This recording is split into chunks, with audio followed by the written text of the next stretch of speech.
এ কি গিন্নি, এই কটা ভাতে কি পেট ভরবে?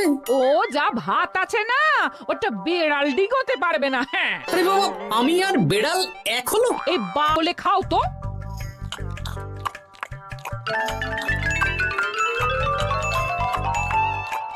গিন্নি, পেটটা ভরেনি বুঝলে, তুমি আর এক হাঁড়ি ভাত বসাও। আমার জন্য 2 হাতা রাখা আছে, ওটাও খেয়ে নাও না, খাও। আমি আর ভাত বসাতে পারবো না, এখন উনুন ধরাও, আঁচ দাও, ভাত বসাও।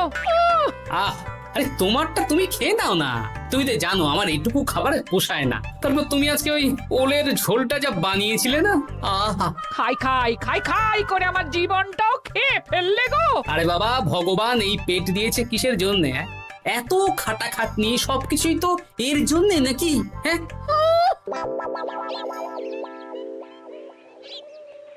দাদু, অনেকদিন ভূতের গল্প শুনিনি, আজকে আমরা ভূতের গল্প শুনবো। বেশ, শোন তাহলে। আমাদের রাজ্যে আজ থেকে বেশ অনেক বছর আগে একটা খুব পেটুক লোক থাকতো। তোমার মতন পেটুক? বলতে পারিস, কিন্তু ওর গিন্নি ওকে ভালো মতো খেতে দিত না। তাই একদিন না খেয়ে খেয়ে অক্কা পায় আর ভূত হয়ে এদিক সেদিক ঘুরতে থাকে। তারপর কি হলো দাদু? তারপর তো সে এক মজার ব্যাপার। ভূতকে ওর গিন্নি চোখে দেখতে পেত না, তাই সেই পেটুক ভূত কিছুদিন পর থেকে গিন্নির উপর হুজ্জুতি শুরু করলো। কিরকম হুজ্জুতি দাদু? গিন্নি যা রান্না করতো সব চুরি করে খেয়ে নিত। এই এসব উল্টো পাল্টা কথা বলে আমাকে ভয় দেখাতে পারবে না। হ্যাঁ, এই যে তোরা চটপট খেয়ে নে, নইলে তোদের দাদু আবার ভাগ বসাবে রে। খা। আচ্ছা দিদা। এই শোনো না, তুমি আমার জন্যেও আরো কয়েকটা বেগুনি ভাজো। হ্যাঁ, এই তো একটু আগে 4টে বেগুনি আর 1 বাটি মুড়ি দিলাম। হ্যাঁ, আরে সেগুলো তো পেটের কোন কোনায় হারিয়ে গেছে গিন্নি। তুমি ভাবো আমিও হারিয়ে গেছি? বেশি খিদে পেলে নিজে রান্না করে খাও। আর সে তুমি না থাকলে আমি রান্না করেই খেতাম। দিদা, দাদু কিন্তু তোমাকে চলে যেতে বললো। কি বললে? আমি চলে যাব? আরে তাহলে তাই হবে। এই গুলটে, তুই এসব কি বলছিস বলতো? গুছিয়ে বিদায় নিচ্ছি।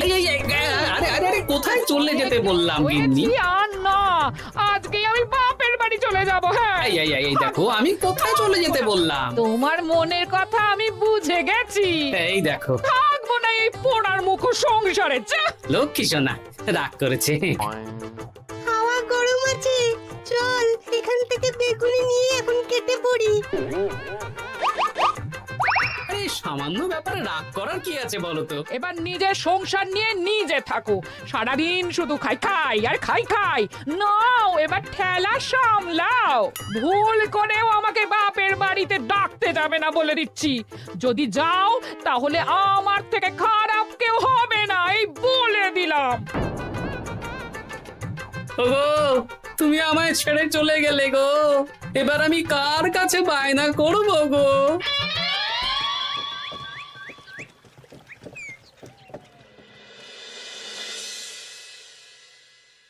রে, তুই একা একা? জামাই কোথায়? তোমাদের জামাইকে ছেড়ে চলে এসেছি। এ মা, তুমি কি থাকতে দেবে না আমি চলে যাব? এসব আবার কি কথা বলছিস তুই? হ্যাঁ, এ তো তোরও বাড়ি। আমাদের ভাত ডাল জুটলে তোরও জুটবে। কি হয়েছে রে দিদি? দিন রাত খেটে খেটে কয়লার মতো পুড়ে যাচ্ছি, আর ওনার বায়না শেষ নেই। সারাদিন শুধু খাই খাই আর খাই খাই। এবার বুঝবে জামাই বাবু। হ্যাঁ, নিজে হাত পুড়িয়ে রান্না করার ঠেলা।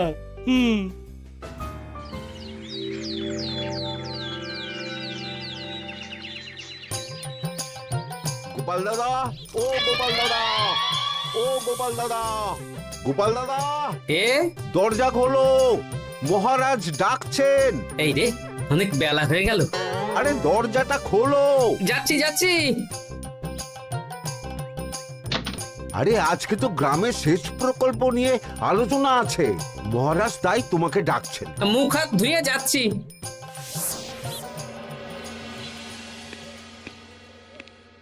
দেখুন মহারাজ, দেখুন এত বেলায় গোপাল এলো, তাও নিজে আসেনি, ডেকে নিয়ে আসতে হলো। সত্যি গোপাল, আজকে এত জরুরি একটা আলোচনা সভা, কোথায় তুমি তাড়াতাড়ি আসবে? তা না করে গোপাল বাড়াবাড়ি করে ফেললো। গোপাল, এই আমি শেষবারের মতন বলে দিচ্ছি, ফের যদি এরকম রাজসভায় দেরি করে আসতে দেখি তাহলে কিন্তু কড়া ব্যবস্থা নেব। আসলে মহারাজ, আমার গিন্নি গতকাল রাগ করে বাপের বাড়ি চলে গেছে, তাই বেশ হয়েছে। আচ্ছা, যে জন্য আজকের আলোচনা সভা ডাকা হয়েছে সেটা হলো আমাদের রাজ্যের দক্ষিণে একটা সেচের জন্য পুকুর খনন করা হচ্ছে। এ তো খুব ভালো কথা মহারাজ। দক্ষিণের চাষি ভাইরা অনেক দিন ধরে জলের সমস্যায় ভুগছিল, এবার একটা সুরাহা হবে। কিন্তু এটার জন্য তোমাদের বেতন কয়েক মাস কম পাবে তোমরা। একি কেন মহারাজ? তোমার তো এখন একজনের সংসার গোপাল, তোমার আবার চিন্তা কিসে? তাহলেও সেচের জন্য পুকুর খোঁড়া হবে, তার সাথে আমাদের বেতনের কি সম্পর্ক? কারণ ভাঁড়ারের অবস্থা খুব একটা ভালো নয়, তাই আগামী 3 মাস তোমাদের বেতন 5 মোহর করে কম দেওয়া হবে। হ্যাঁ? হ্যাঁ নয় হ্যাঁ। আর ওই 3 মাসের কেটে নেওয়া বেতন চতুর্থ মাসের বেতনের সঙ্গে যোগ করে দেওয়া হবে।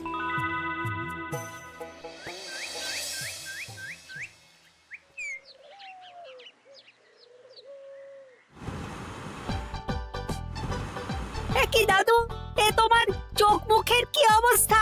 কালি ঝুলি মেখে ভূত। কি আর করবো বল, এসব কি আমার কাজ রে? কালকে ভূতের গল্প শোনাচ্ছিলে, আজকে নিজেই ভূত সেজে বসে আছো।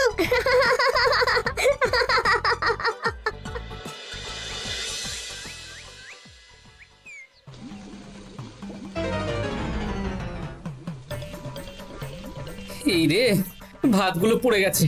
দূর দূর দূর, এভাবে হয় নাকি? না, এবার থেকে ভোজনালয় থেকেই খাবার খেতে হবে।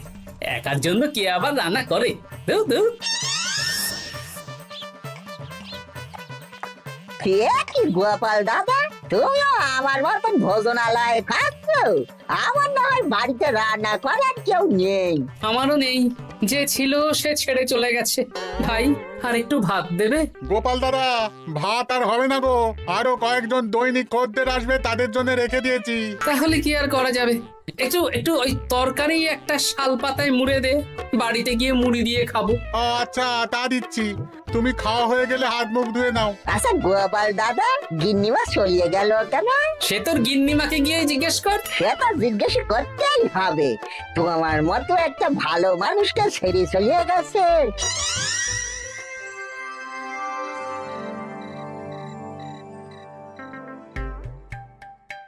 এসো এসো। এই নাও ধরো, পুঁটির মা তোমার জন্য কটা রুটি আর তরকারি পাঠালো।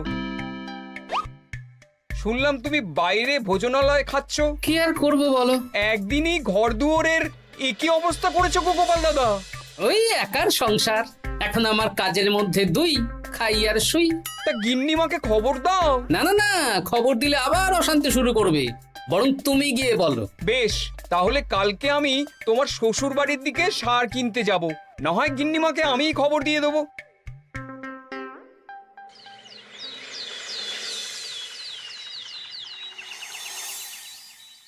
বাড়ি ঘর গোছালো, তাতে আমি কি করতে পারি? এখন আমি আর ওই বাড়িতে থাকি না। হ্যাঁ, শুধু তাই না, গোপাল দাদা বাইরে ভোজনালয়ে তেল মশলা দেওয়া উল্টো পাল্টা খাবার খাচ্ছে গো। থাক, আমাকে এসব কথা শোনাতে আসবে না পুটির বাবা। আমার খাটতে খাটতে জীবনটা কয়লা হয়ে গেছে, কয়লা। ওনার বায়নার শেষ নেই। হ্যাঁ, বুঝলে গোপাল দাদা, আমি গিন্নিমাকে অনেক করে বোঝালাম, কিন্তু কিছুতেই কোনো কথা শুনলো না। বেশ, শুনতে হবে না। এরকম বললে হয় নাকি? চারিদিকে ঘর দুয়ার অগোছালো, খাবারের থালা বাসন এদিক ওদিক ছড়িয়ে ছিটিয়ে আছে। ওরে বাবারে, ইঁদুরেও আস্তানা করেছে। যা হচ্ছে হোক।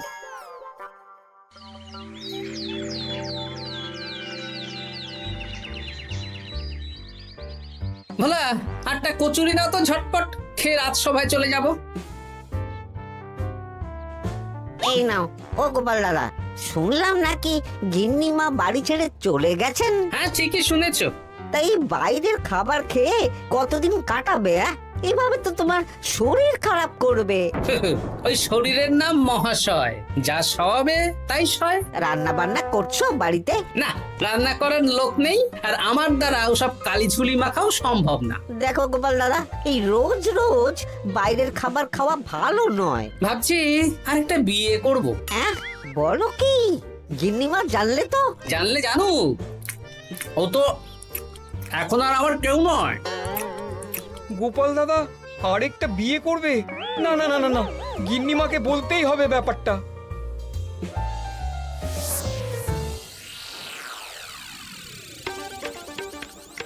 গিন্নিমা, তুমি আবার এসেছো পুটির বাবা। সর্বনাশ হয়ে গেছে।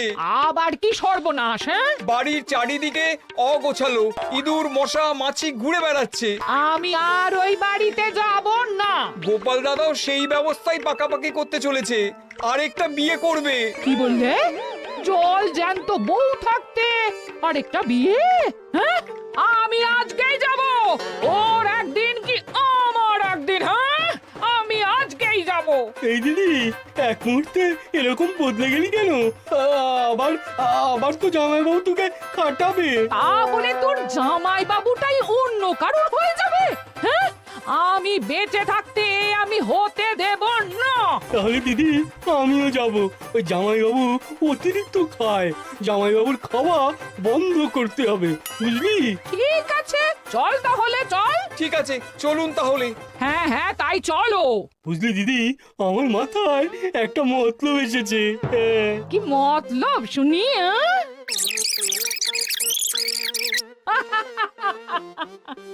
এই বেশ তো বেশ, এতে যদি তোর জামাই বাবুর অতিরিক্ত খাওয়া কমে তাহলে তো ভালোই কথা। হ্যাঁ, কিন্তু খুব সাবধান, গোপাল দাদার নজর কিন্তু বাজ পাখির নজর। তাহলে যাওয়ার পথে একটা সাজঘর হয়ে যেতে হবে। হ্যাঁ, তাড়াতাড়ি চলুন, রাতে মনে হয় ঝেঁপে বৃষ্টি হবে। কই গো, বলি কোথায় গেলে? এ কি, আমি তো বেশ ভালোই ছিলাম, তা তুমি আবার ফিরে এলে কেন? আমি বেঁচে থাকতে তুমি আবার বিয়ে করবে? ওসব চলবে না। আমি এক সাধক বাবাকে নিয়ে এসেছি, তোমার সব ভীমরতি ইনি ছড়িয়ে দেবেন। হ্যাঁ, আজকে থেকে তোমার অতিরিক্ত খাওয়া দাওয়া বন্ধ করার দায়িত্ব এনার। যা বাবা,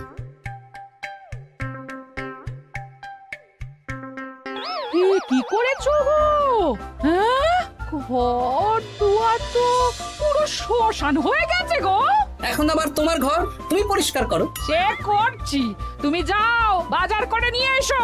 ভোলার দোকান থেকে বেশি করে ছানা আনবে, আর রাতে ছানার বড়া করে তরকারি বানাবো। হ্যাঁ, আহা, কতদিন খাইনি, এক্ষুনি যাচ্ছি। উহ, তাড়াতাড়ি যাও, তাড়াতাড়ি যাও। মেঘ ডাকছে, রাতে বৃষ্টি হবে। আমি এই ঘর গুছিয়ে রান্না বসাচ্ছি গো। বলো কি গোপাল দাদা, গিন্নিমা ফিরে এসেছেন? হ্যাঁ, সকালে তোমার দোকানে বলেছিলাম না বিয়ে করব, সেটা নিশ্চয়ই কেউ শুনে গিন্নির কানে দিয়েছে। ব্যাস, ঘরের বউ ঘরে চলে এলো। সকালে যখন তোমাকে আমি ওই কচুরি দিচ্ছিলাম, তখন তো ওই পুটির বাবাকে দোকানের সামনে দিয়ে হেঁটে যেতে দেখেছিলাম। তাহলে পুঁটির বাবাই খবর দিয়েছে, ভালোই হয়েছে। যাই হোক, আমাকে ওই 500 গ্রাম মতো ছানা দাও তো, গিন্নি ছানার বড়া দিয়ে তরকারি করবে। ভালো তো, ভালো তো, তোমরা ওই কর্তা গিন্নি একসাথে খাবে। আবার কোন সাধককে নিয়ে এসেছে যে আবার খাবার খাওয়া নিয়ন্ত্রণ করবে? দেখো কি করে তোমাকে সামলায়। এই নাও।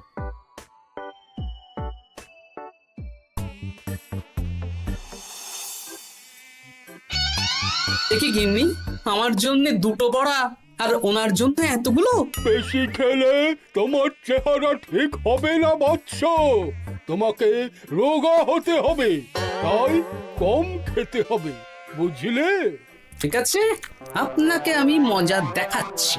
অগত্যা গিন্নির হাতের খাবার খাচ্ছি, এই আমার 14 পুরুষের ভাগ্য ভালো।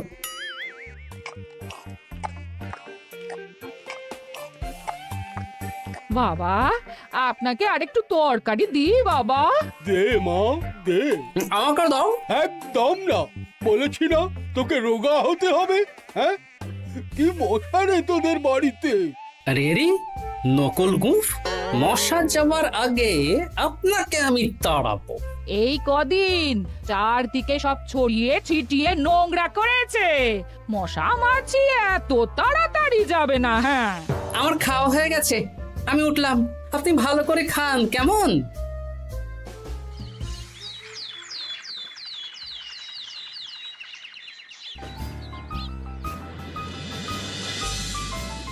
বিজ্ঞানী, আরে গোপাল যে, কি ব্যাপার? একটা সাহায্য চাই বিজ্ঞানী। বলো বলো, আমি কি করতে পারি? কয়েক টুকরো বরফ বানিয়ে দিতে পারবে? তা পারবো, কিন্তু এখন হবে না। তুমি বরং সন্ধেবেলার পর নিয়ে যেও, কেমন? খুব উপকার করলে বিজ্ঞানী।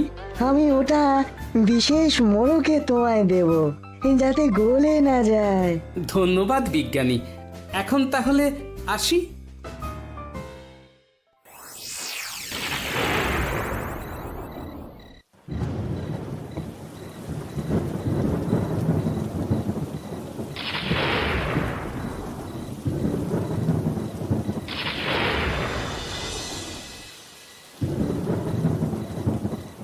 ভালো করেছিস বাবা, যা মশার উৎপাত, মশারি ছাড়া ঘুমোনো যাবে না। কথায় আছে সেবাই পরম ধর্ম, তাই একটু ধর্মকর্ম করছি আর কি।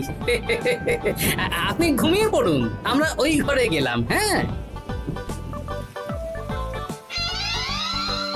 সব দরজা জানলা ভালো করে বন্ধ করে দিয়েছো তো? ঝেপে বৃষ্টি নেমেছে। হ্যাঁ হ্যাঁ, কোনো চিন্তা নেই, তুমি ঘুমো। আজকে অনেক খাটনি হয়েছে গো। হ্যাঁ, জয় ঠাকুর।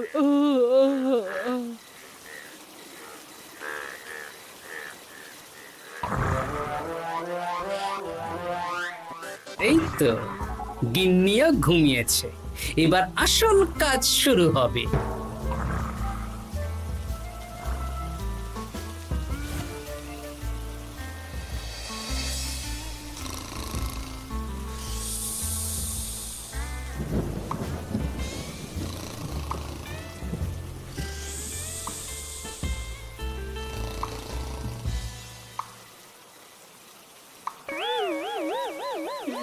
কি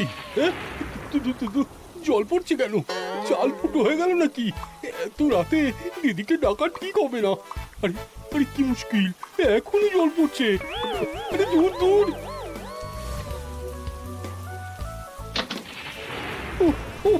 বাপরে বাপ।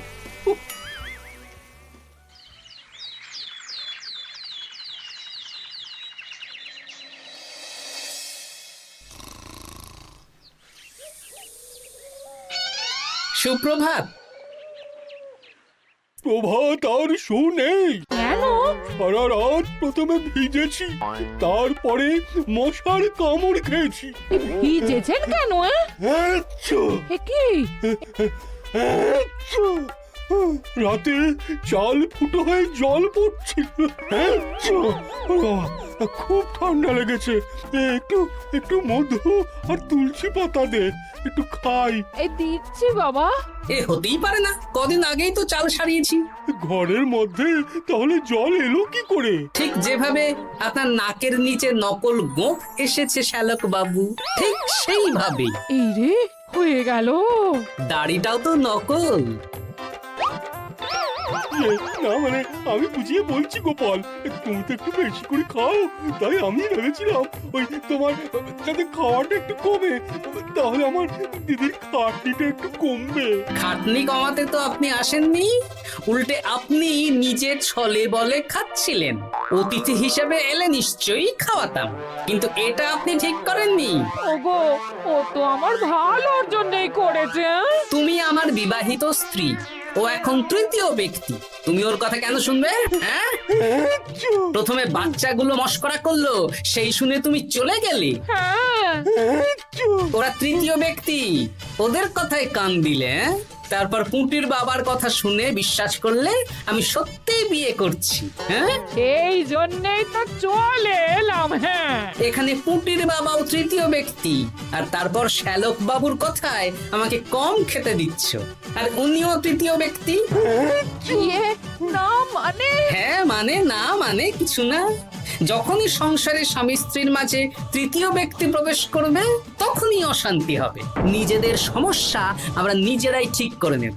আচ্ছা গো, আচ্ছা ঠিক আছে, আর কোনো বাইরের লোকের কথা শুনবো না। এবার বলো তো, ছাদ থেকে জল পড়ার ব্যাপারটা কি? ওটা তো কাল রাতে মশারির উপরে বরফ রেখেছিলাম, আর সারা রাত ধরে বরফের জল শ্যালক বাবুর গায়ে পড়েছে। ছাদ ঠিকই আছে গিন্নি। হ্যাঁ নয় হ্যাঁ, কাল যখন খাবার খাওয়ার সময় দেখলাম আপনার গোঁফ খুলে যাচ্ছিল, আপনি ঠিক করলেন, তখনই একটা সন্দেহ হয়। ওরে ওরে গোপাল, আমি আর তোমাদের কর্তা গিন্নির মাঝে থাকবো না। আমি পালাই, আমি পালাই। ও, ও, ও, ও, ও, ও, ও।